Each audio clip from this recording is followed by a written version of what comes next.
Transport and Main Roads. Deputy Speaker, I rise to make a ministerial statement. Deputy Speaker, in question time today, the Labor opposition questioned the support of the government for the Queensland Train Manufacturing Program in Maryborough. Mr Deputy Speaker, those questions were strange given our government has repeatedly reiterated our steadfast support not only for the program but for the train manufacturing workers in Maryborough. In fact, the people of Maryborough well know our government has given the workers a guarantee the Queensland Train Manufacturing Program will continue as planned because it not only delivers the trains needed for our transport network, but it also delivers important jobs for the Maryborough region.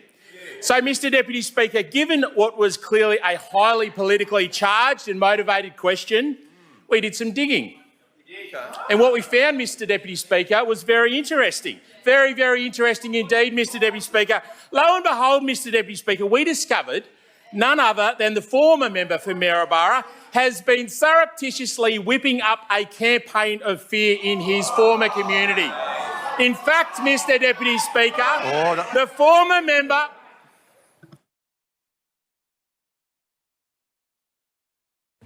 I don't suppose that the member for Buderim or the minister needs my protection, but that was extraordinary, the interjections, and I'm looking at you, member for Pine Rivers over there. I could hear you quite clearly. Just tone it down a bit and we'll listen to the minister's statement. Thank you. Minister, you have the call. Thank you, Mr Deputy Speaker. Mr Deputy Speaker, the former member has been attempting to suggest that recent decisions of Downer, in what is clearly untrue, were somehow linked to the government. Mr Deputy Speaker, it is shocking to hear such grubby mistruths coming from a former member of Parliament. Sorry to interrupt you, Minister. The member for Waterford, did you just interject then? You are, if I recall correctly, under a warning. You will leave the chamber for 1 hour. Understanding 2340. Minister, you have the call. Thank you, Mr Deputy Speaker. Mr Deputy Speaker, it then all became very clear. Mr Deputy Speaker, more digging revealed that the former member for Maryborough is actually on Labor's payroll, Mr Deputy Speaker. The Labor Party are now funding the former member for Maryborough as a political operative with the sole task of raking as much muck in Maryborough as he can. Labor, with the full knowledge and the full support of the Leader of the Opposition, has been paying the former member for Maryborough to run around spreading fear and spreading mistruths in a deliberate and deceitful political campaign, Mr Deputy Speaker. Wow. Mr Deputy Speaker, Queenslanders know that there is zero truth to Labor's mistruths because it has even been confirmed by Downer themselves. Mr Deputy Speaker, Downer have today publicly advised, and I quote, "There has been no change to any Queensland government contracted work with Downer that impacts our current workforce in Maryborough. Our work on the Queensland Train Manufacturing Program..."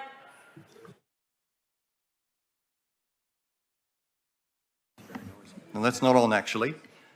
Members to my right, I'll start warning you and all. Minister, you have the call. Thank you, Deputy Speaker. I'll continue with my quote, Mr Deputy Speaker, from Downer. "Our work on the Queensland Train Manufacturing Program is continuing as expected, and we look forward to working with the Queensland Government on potential future opportunities. The consultation we have commenced with our workforce specifically relates to the cessation of a contract with a private freight operator.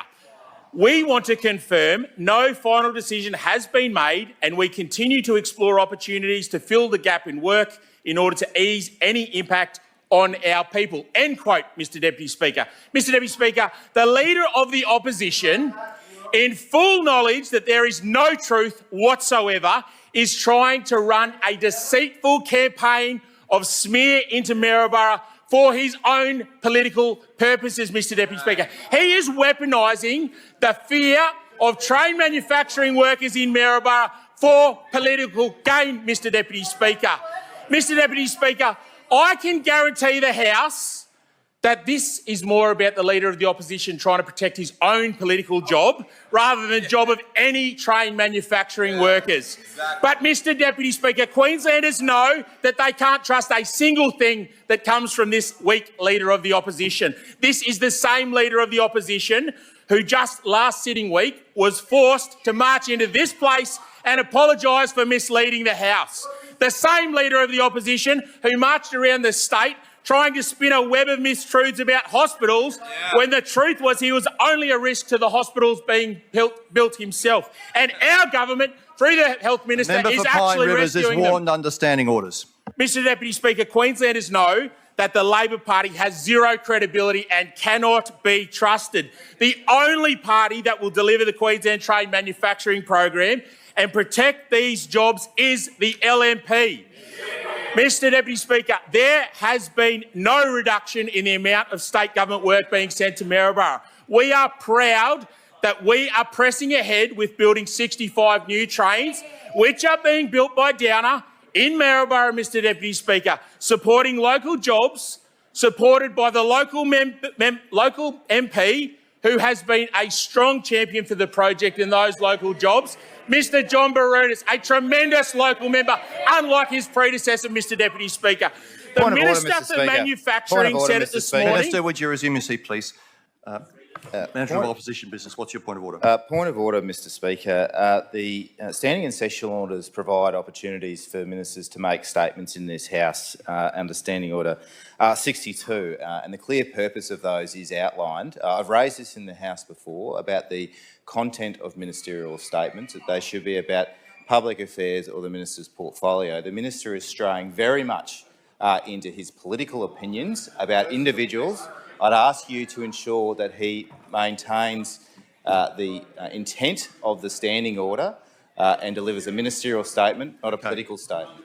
I get the picture. Mr Speaker.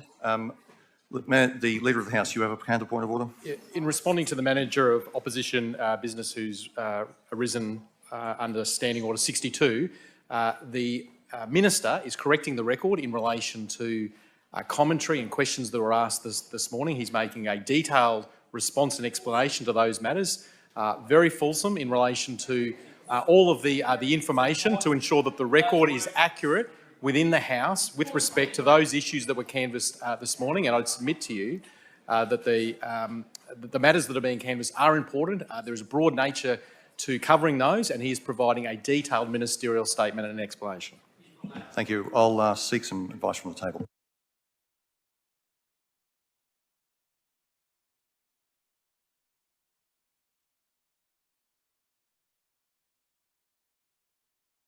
There is no point of order. I call the Minister.